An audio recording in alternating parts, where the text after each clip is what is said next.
ya ayyuhalladzina hadu in za'antum annakum awliya'u lillah min dunin nas fatamannawul mauta in kuntum shadiqin.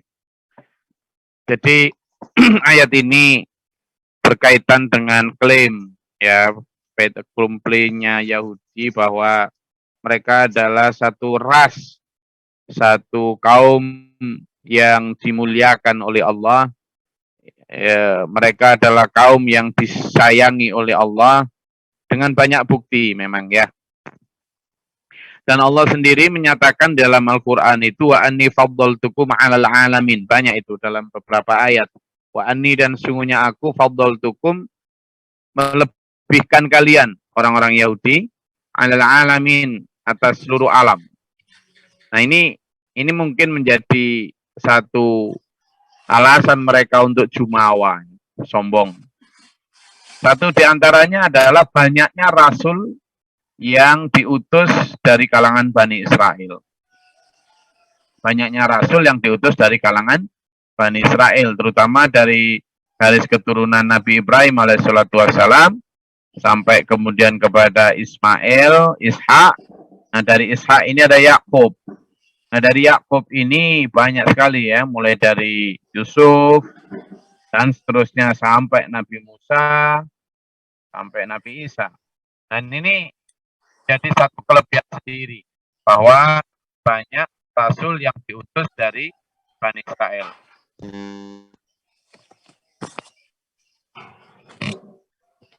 Padahal kalau kita lihat secara sekilas, kenapa banyak rasul yang diutus dari Bani Israel? Ya karena Bani Israel ini umat yang paling banyak membantah.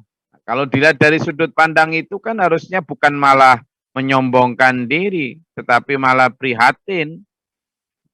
Jadi diutusnya banyak rasul di Bani Israel itu justru karena Bani Israel lah kaum yang paling banyak membantah. Yang kedua, kenapa Bani Israel banyak merasa bahwa mereka lah kaum terpilih? Bani Israel itu memang cerdas ya, sejak dulu ya. Sejak dulu diberikan Allah kelebihan sebagai manusia-manusia cerdas. Sejak dulu ya. Artinya ketika Nabi Yusuf itu Bani Israel loh, diminta untuk memecahkan satu persoalan di negeri itu, meskipun lewat mimpi, petunjuk Allah atau apa, tapi mereka memang terkenal sebagai orang-orang yang berotak encer ya, orang-orang yang memang cerdas sejak dulu sampai sekarang, sampai zaman sekarang itu. Dan orang-orang ini memang ya dianugerahi Allah kelebihan kecerdasan itu. Nah, itu juga yang membuat mereka sombong. Sampai sekarang ya, kayak mulai dari penemu-penemu, ya orang-orang hebat sekarang lah. Mulai dari Mark, penemu, ya Facebook, apa semuanya kan milik YouTube, Google kan milik orang-orang Bani Israel semua. Nah, yang ketiga yang buat mereka juga sombong adalah orang kaya itu sejak dulu ya Bani Israel. Nabi Sulaiman atau Solomon King Solomon itu Bani Israel loh ya. Korun itu Bani Israel loh ya. Ya, jadi sekarang kalau nemu duit terpendam kan disebut harta karun. Itu ya hartanya Korun, Bani Israel. Sampai sekarang pun orang paling kaya Rockefeller itu Bani Israel semua. Ya. Makanya mereka merasa sombong itu rodok pantas gitu. Rodok pantas. Itu ya. Jadi orang paling kaya sejak dulu mulai dari Nabi Sulaiman sampai yang jahat, kalau Nabi Sulaiman soleh ya. Sampai yang jahat kayak Korun itu juga Bani Israel. Sampai sekarang keluarga Rockefeller, kemudian sampai sekarang misalnya yang menguasai ekonomi dunia itu kan juga orang-orang Yahudi atau orang-orang Bani Israel. Sehingga ketika ayat ini menyatakan, wahai orang Yahudi, kamu merasa bahwa kalianlah kekasih-kekasih Allah, kata Nabi, coba harapkan kematian jika kamu memang benar. Artinya, kamu memang kalau memang benar-benar bisa kekasih Allah, kenapa nggak pengen ketemu Allah? Kenapa kamu takut ketemu Allah? Itu loh. Maka di sini, coba fatamannawul mauta in kuntum shadiqin. Kalau memang kalau annakum auliya ulillahi min dunin nas. Coba. Ke walayatamannahu abadan. Maka mereka tidak akan pernah mengharapkan kematian itu selamanya. Kenapa? Ya bima qaddamat aitihim. Karena mereka tahu bahwa selama ini kejahatan yang mereka lakukan, itu kalau ketemu Allah ya akan dihisab hak mereka. Wallahu alimum bil zalimin, dan Allah Maha mengetahui perbuatan orang-orang yang zalim. Jadi sekarang refleksinya kepada kita ya. Kalau orang-orang Yahudi, orang-orang Bani Israel, ketika ditantang untuk mengharapkan kematian mereka fala tamannaunahu. Mereka tidak akan pernah mau mengharapkan kematian itu bima qaddamat aitihim, karena tangan-tangan mereka, karena perilaku mereka yang takut. Sekarang kalau kita ini, pertanyaan saya kan sering kayak beberapa pekan yang lalu ya.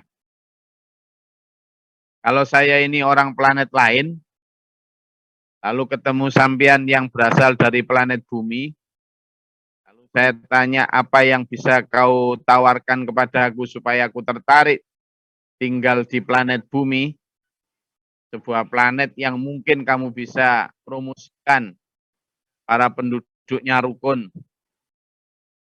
alamnya tidak tercemar, tidak ada peperangan dan seterusnya, maka coba tawarkan kepadaku.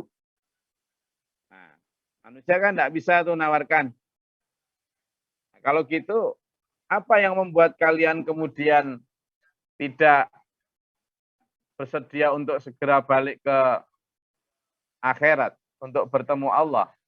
Apa? Ini yang harusnya jadi pertanyaan kita. Kalau orang-orang Yahudi tadi tidak mau ketika diperintah untuk mengharap kematiannya karena takut akan pertanyaan Allah. Nah, sekarang sampean dan saya, se-Yahudi apa kita? Se-Yahudi apa kita? Ketika misalnya ditantang, ayo coba kalau kamu memang kekasih Allah, harapkanlah kematianmu. Pertanyaan kita kira-kira gimana? Berani? Ada satu kalimat ya. Akbarul hadiyatul lil mu'minin al-maut. Hadiah terbesar untuk orang-orang beriman itu adalah kematian. Karena ad-dunya sijnul mu'minin wa jannatul kafirin. Orang-orang beriman dan surga atau kebebasan untuk orang-orang kafir. Nah, kalau sudah begitu, maka orang-orang beriman itu merasa dunia ini adalah penjara.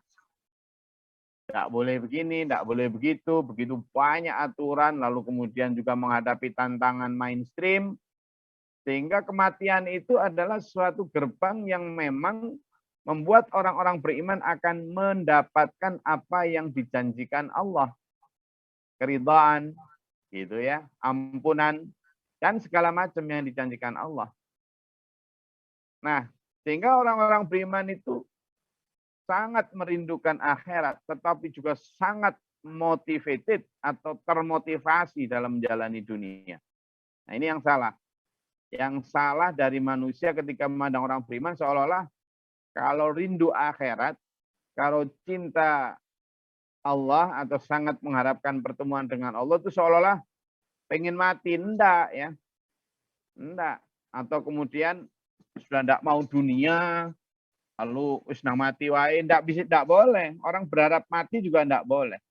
Yang dimaksud orang-orang beriman sangat merindukan akhirat itu adalah hatinya itu tidak terpengaruh terhadap gemerlap duniawi karena di dalam hatinya gambar akan akhirat itu begitu nempel kuat, menjadi dissenting opinion, menjadi pendapat yang berbeda dari kebanyakan orang ketika mereka gandrung terhadap gemerlap dunia. Itu orang-orang beriman itu enggak ya. Tapi mereka dalam menjalani hidup di dunia ini jauh lebih keras kerjanya, jauh lebih semangat di dalam menjalani hidup daripada orang lain yang tidak percaya akhirat. Kenapa? Karena orang-orang yang tidak percaya akhirat itu kerjanya hanya untuk dunia. Sementara orang beriman untuk dunia dan akhirat. Sehingga mereka jauh lebih bekerja keras, mereka jauh lebih bersemangat. Itu.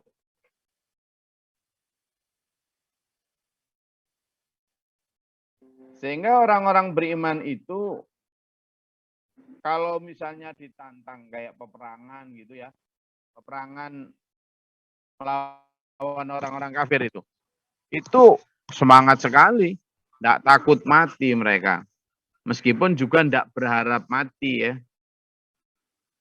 Artinya bukan orang-orang yang kemudian putus asa, beda ya. Yang dimaksud dengan orang-orang beriman yang penuh semangat itu, nah orang-orang Yahudi ini karena yang disebut di dalam ayat 6 dan 7 ini takut dengan kematian. Tahu perbuatan mereka itu nanti kalau dihisab di akhirat bahaya ini. Nah, sampean dan saya supaya kita benar-benar masuk di dalam koridor syarat atau kriteria orang-orang yang beriman, ya ayo, bukan kok takut mati meskipun juga tidak mengharapkan mati, tapi ayo kita rindukan akhirat dengan semangat kerja, semangat mengabdi, semangat berprestasi, semangat produktif di dunia ini untuk bekal akhirat kita. Saya rasa itu dulu. Monggo kalau ada yang mau ditanyakan. Memasuki hari pertama Ramadan, tentu dengan semangat dan hari yang baru. Ya, hari yang baru.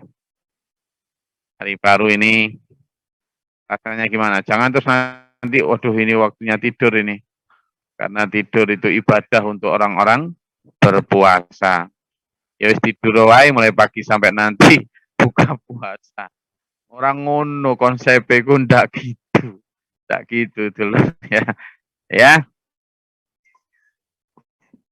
Maksudnya itu sampean kalau ketiduran karena kewapek beribadah, nah baru itu.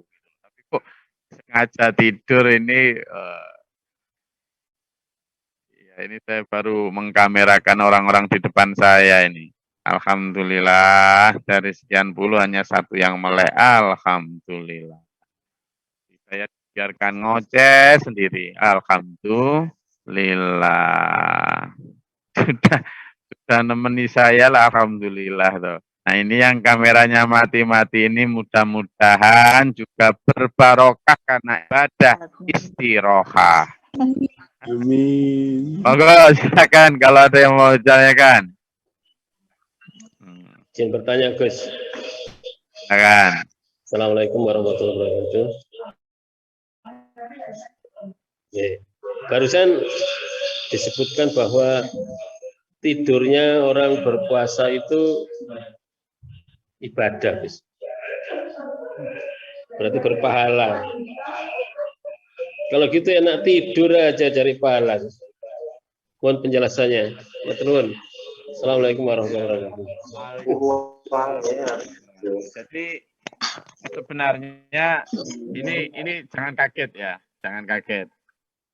Jadi ada satu hadis ya, yang katanya tidurnya orang puasa merupakan ibadah, diamnya merupakan tasbih, amalnya dilipatkan, doa dikabulkan. Meskipun ada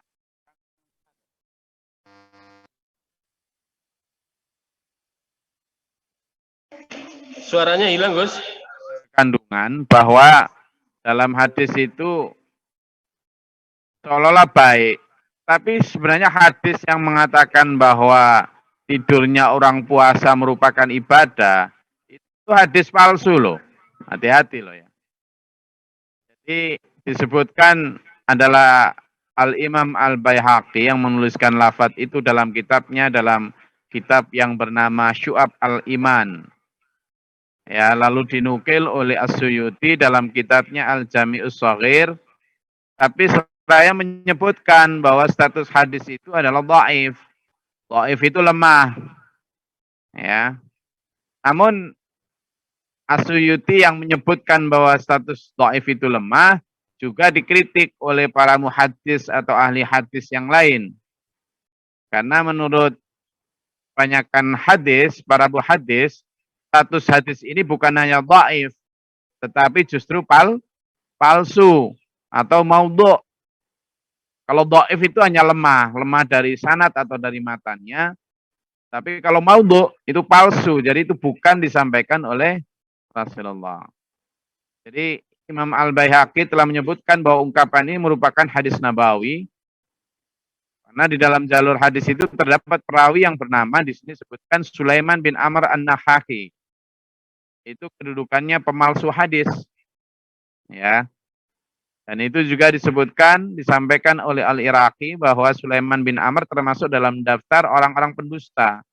Jadi kalau kita meneliti hadis itu sanatnya ya, sanat itu para perawi mulai dari misalnya Bukhari gitu sampai min an sampai nanti Rasulullah. Nah, hadis tentang orang yang tidurnya puasa itu adalah ibadah, itu palsu ya, maudhu.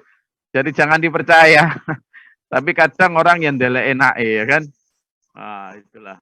Agama itu kadang dicocokkan biar cocok dengan nafsu. Ya, jadi hadis bahwa tidurnya orang beribadah puasa itu adalah ibadah, itu ternyata hadis palsu ya. Jadi yang dimaksud hadis itu sebenarnya narasinya itu bukan karena kemudian sampean disuruh puasa terus, bukan ya. Disuruh tidur itu enggak ya. Jadi hadis itu menjadi banyak orang lalu tidur itu enggak bijaksana sama sekali. Bahkan dalam Ihya Ulumuddin, Imam Ghazali mengatakan sebagian dari tata krama puasa adalah tidak memperbanyak tidur di siang hari. Jadi tidak memperbanyak tidur hingga seorang merasakan lapar dan haus dan merasakan lemahnya kekuatan. Sehingga orang kan tidur itu kan biar dia tidak merasakan lapar. Padahal orang disuruh puasa hakikatnya itu biar merasakan lapar. Nah ini kemudian dia tidur mulai pagi, masih melek, jam 12 tidur lagi. Itu kan. Nanti pokoknya bangunkan saya kalau sudah beduk maghrib. Nah ini berarti sampean sedang menghindari sakitnya, tidak enaknya, laparnya, lemahnya puasa. Padahal justru hakikat puasa itu seperti yang saya sampaikan dalam live streaming Facebook kemarin, bahwa supaya kita memiliki sense of crisis, biar kita punya kepedulian sosial. Jadi sense of crisis, punya kepedulian terhadap orang-orang yang lapar. Nah kalau dengan kita tidur, ya rasa lapar.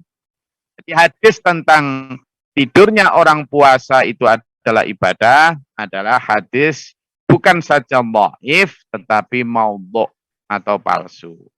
Ayo hati-hati ya. Jadi kalau dalam menurut hadis ini, setengahnya kita kan gitu kan. Hati-hati sampean ya. Nah, ternyata hadis itu palsu, kita ikut menyebarkan. Meskipun niat kita menyebarkan kebaikan, tapi kalau kita tidak banyak ilmu tentang itu, kita berarti menyebarkan hal palsu. Itu ya. Jadi orang puasa justru harusnya lebih produktif. Jangan dibuat tidur aja. Jelas nggih Pak Buding ya?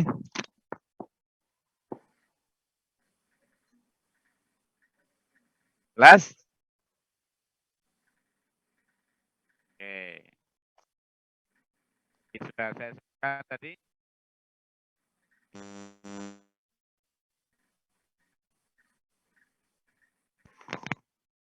Jelas nggih?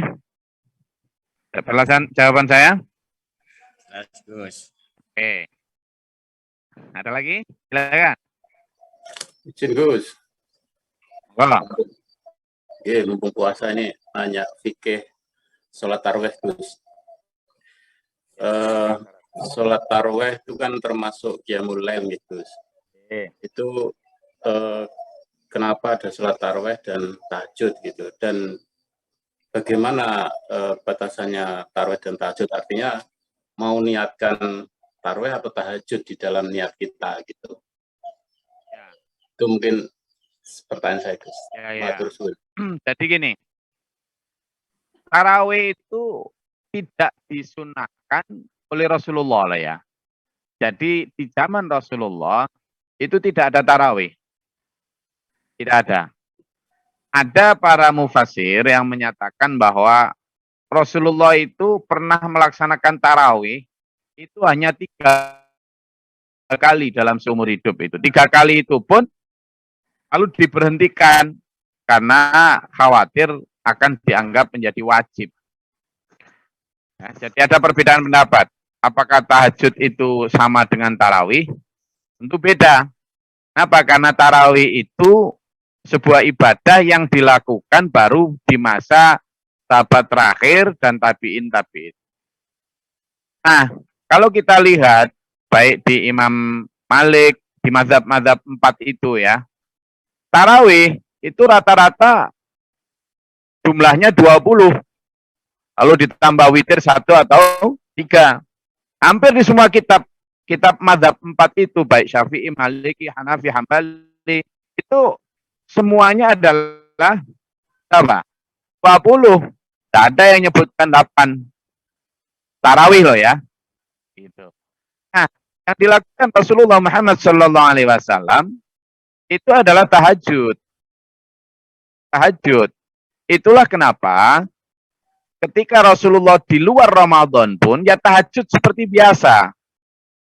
Maka ketika Ramadan, ini biar tahu ya, ketika Ramadan Rasulullah itu melakukan tahajud di masjid, harusnya seperti biasa begitu, dengan lebih khusyuk, lalu banyak orang ikut. Mulai ada 1-2 yang ikut di belakang beliau. Hari pertama tetap dibiarkan sama Rasulullah. Makin hari kedua makin banyak yang ikut. Tahajud Rasulullah ya itu tadi yang sering saya sampaikan. Malam itulah ada dibagi 3.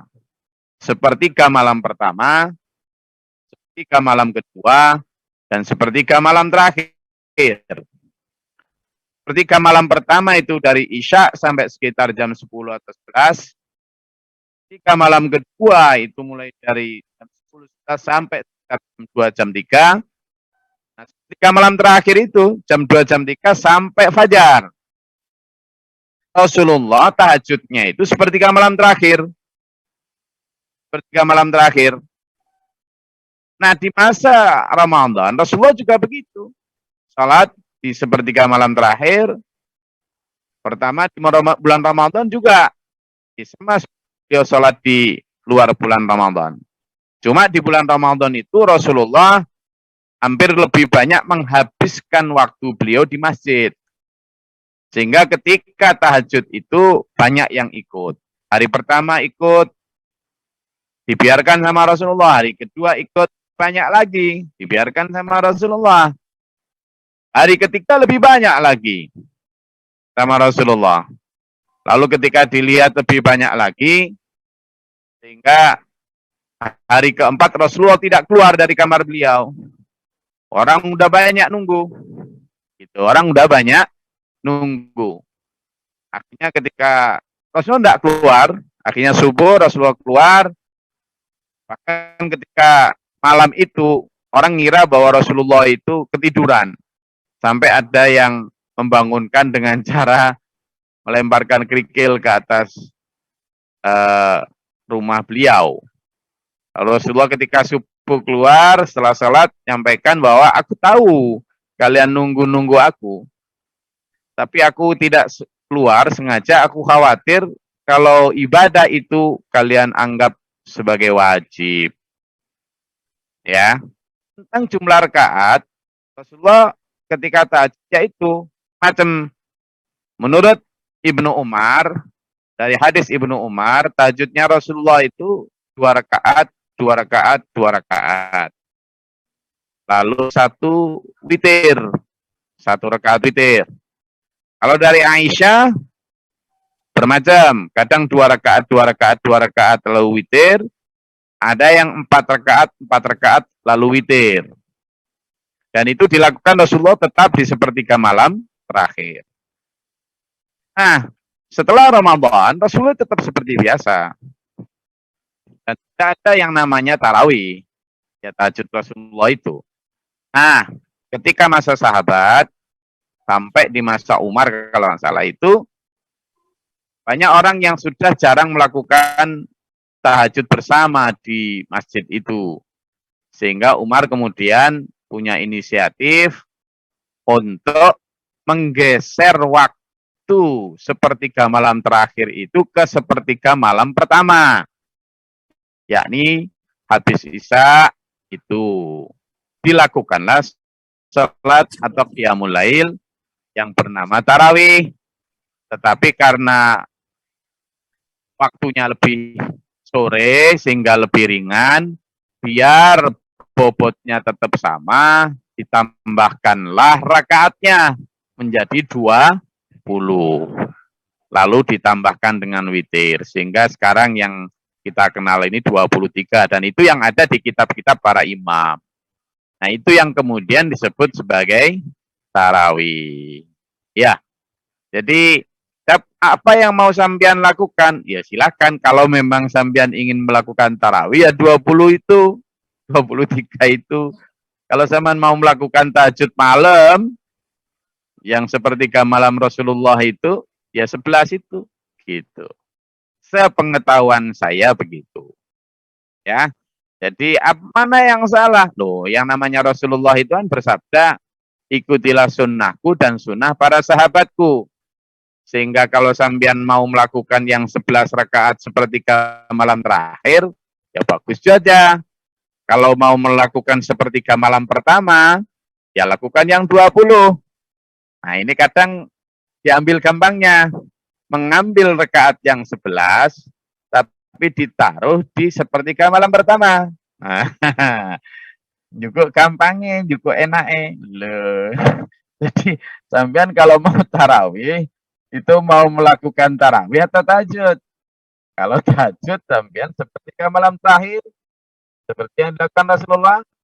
Kalau mau tarawih, ya pertama itu. Yang di sepertiga malam pertama, rakaatnya ditambah. Di seluruh kitab, gitu.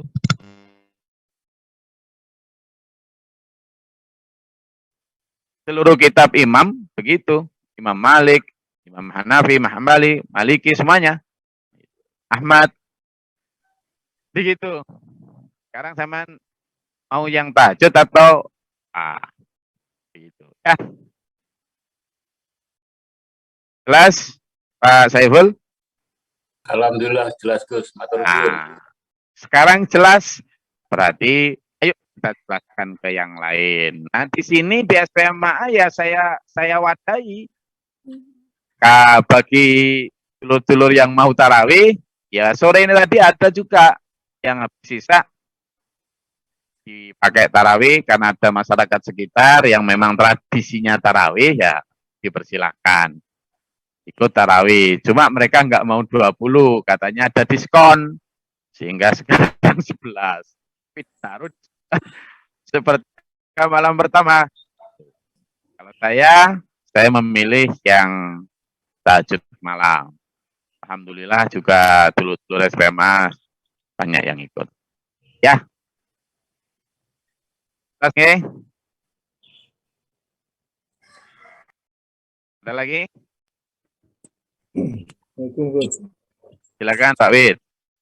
Biasanya kan kita itu raweh, kemudian kalau kita biasa bangun malam itu kemudian setelah raweh tahajud lagi, bisa nggak? Gimana?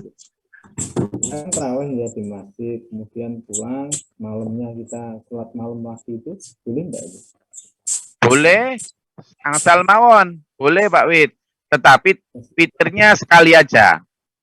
Oh, itu sekali. Ya, witirnya cuma sekali. Apakah witir yang diawalikan tarawih itu atau witirnya diikutkan tahajud? Monggo aja, boleh, nggak apa-apa. Tapi witirnya sekali, karena witir itu adalah penutup malam. Sehingga ada syariatnya kalau witir 2 kali. Witir itu hanya sekali, dan witir selalu ganjil, baik 1, 3, dan seterusnya. Gitu. Ya, gitu. Oke. Ada lagi? Gus. Silakan. Assalamualaikum warahmatullahi wabarakatuh. Salam. Eh, Siapa? Mbak Ana Rufaida. Oh, boten. Allah.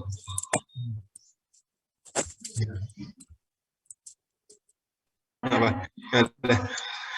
Mengenai pelaksanaan sholat sunnah yang secara berjamaah itu, Gus. Itu kan ketentuan niatnya kan tetap sendiri-sendiri. Nah, berarti kan salah satu syarat untuk sholatnya diterima kan rukunnya itu baca surat Al-Fatihah. Nah, apa kalau imam baca Ije kayak ngaji gak kerungu di kayak ngomong.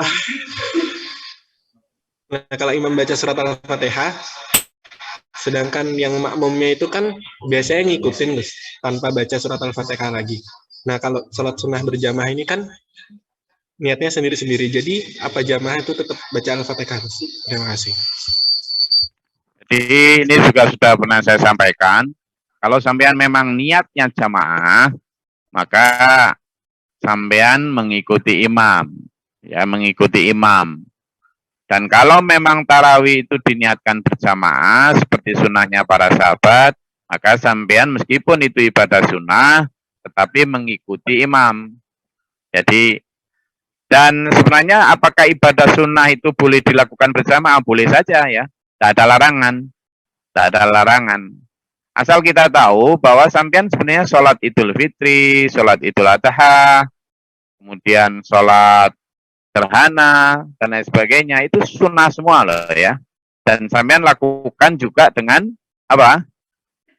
Dengan berjamaah.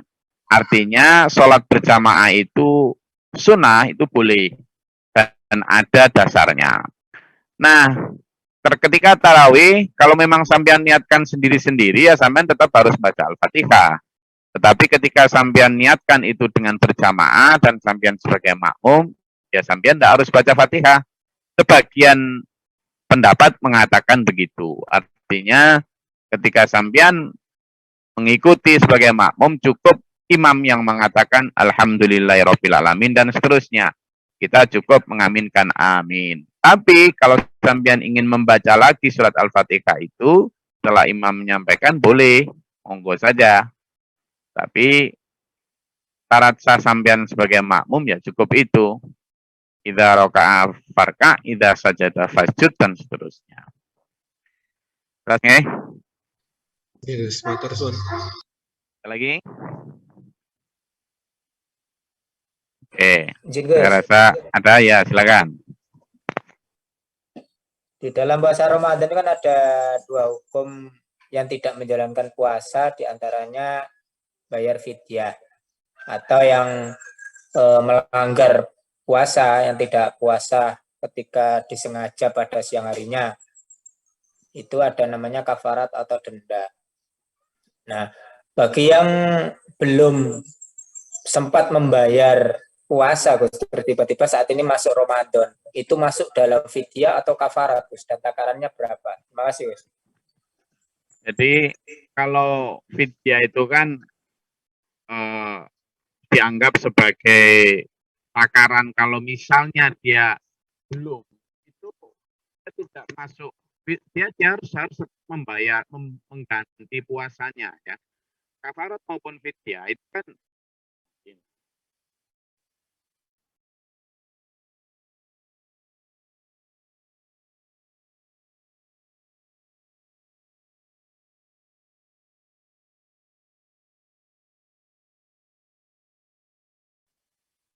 ini speaker saya agak masalah. Jadi orang yang sekarang ini beda, dia belum melakukan puasa yang dulunya harus dilakukan. Pertama, kalau itu bukan karena sakit dan lain sebagainya, ya dianggap dosa loh ya. Apa? Karena meneledorkan itu. Nah, apabila melanggar ibadah terutama di bulan Ramadan, maka dia wajib menggantinya. Yang pertama. Tapi perbedaan kalau kita nanti apakah itu masuk kafarat fidyah itu gini loh. Fidyah itu merupakan ibadah yang berupa pemberian bahan makanan pokok. Makanan yang dikarenakan menggantikan kewajiban puasa karena memang sudah tidak mungkin lagi dia lakukan puasa. Jadi misalnya karena sakit yang menaun yang tidak mungkin sembuh, atau orang tua yang sudah mulai pikun dan lain sebagainya. Itu kena fidyah ya. Nanti nah, sementara itu jelas bagi kalau di dalam surat Al-Baqarah jelas ayat 100, coba dibaca Mas Habib, ayat 184 tentang siapa saja yang boleh nanti tidak berpuasa tapi dia harus tetap mengganti jika memang sudah tidak mungkin. Ayat 184 surat Al-Baqarah. Baca dulu. A'udzubillahi minasyaitonirrajim. Bismillahirrahmanirrahim. Yaitu beberapa hari tertentu, maka barang siapa di antara kamu sakit atau dalam perjalanan lalu tidak berpuasa, maka wajib mengganti sebanyak hari yang dia tidak berpuasa pada hari-hari yang lain. Dan bagi orang-orang yang berat menjalankannya wajib membayar fidyah, yaitu memberi makan seorang miskin.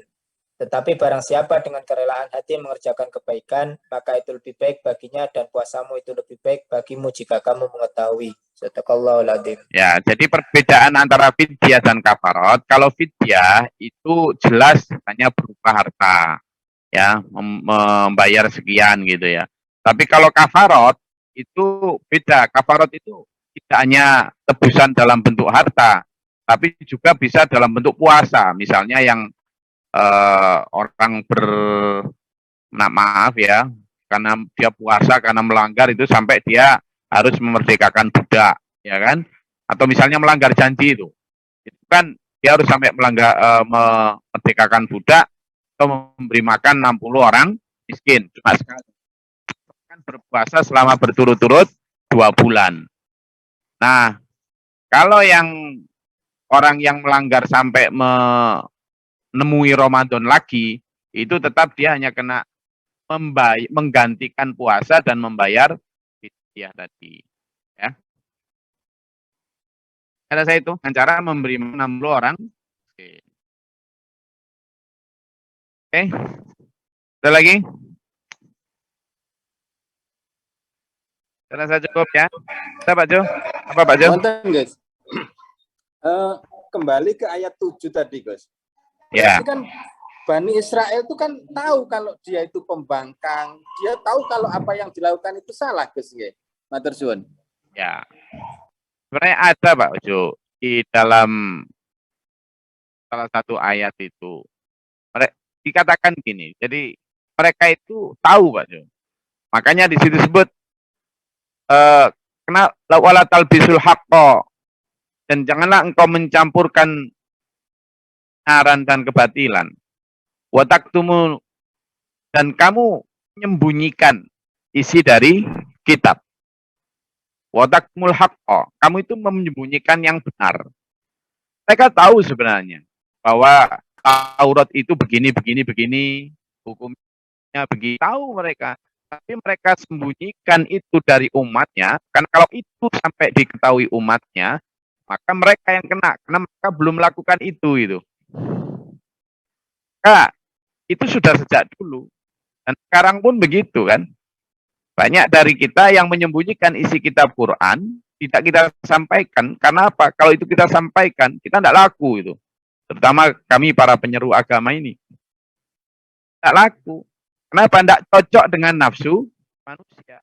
Dan itu yang dilakukan oleh Rasul, para Rasul sejak dulu. Yang kemudian menyampaikan yang bayinat adalah bayinat. Dan itu yang kemudian menjadi faktor kenapa para Rasul dimusuhi. Karena menyampaikan yang hak adalah hak, yang batil adalah batil. Jadi ayat 7 ini juga begitu. Mereka tahu bahwa mereka itu sebenarnya melanggar aturan Allah. Makanya tidak berani mereka menghadapi kematian. Jangankan kematian. Mau menghadapi umatnya aja tidak berani kok. Gitu ya.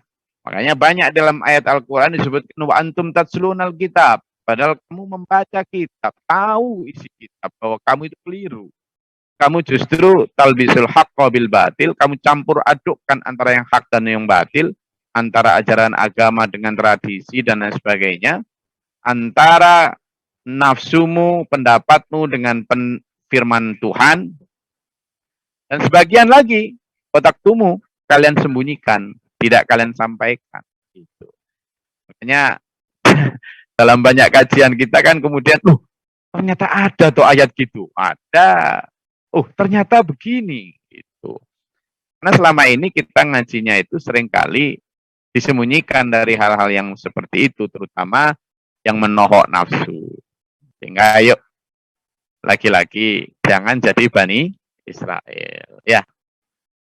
Nah, itu dulur kajian kita pada pagi hari ini, puasa hari pertama ini, mudah-mudahan diberikan kesehatan jasmani rohani, tetap sehat, tetap semangat. Sekali lagi, hadis tentang tidurnya orang puasa itu ibadah adalah apa? Apa? Bukan hanya lemah tapi maudhu atau palsu. Jadi dengan itu yang tadi malam rencananya pagi ini tidur, masih tidur? Belum waktunya. Ada yang baru bangun, Gus. Udah kelewat tidur. Kalau sampean sekarang mau rencana tidur, maka sampean sedang melaksanakan hadis palsu.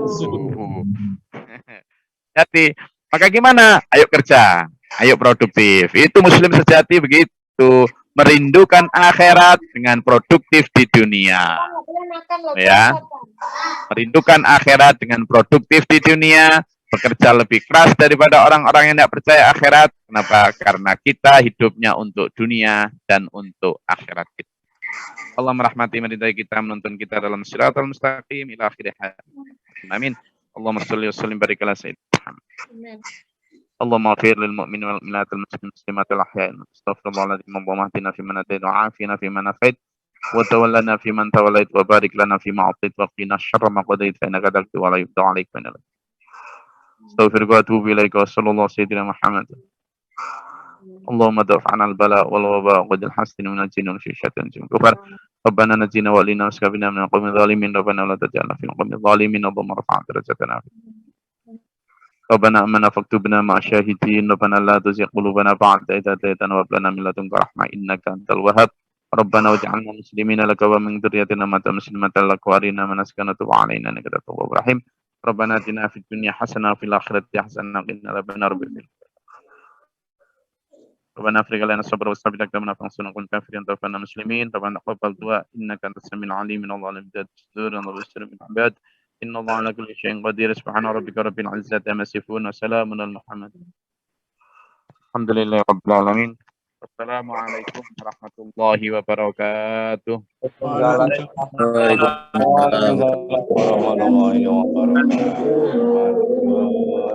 ارحمنا بالقرآن.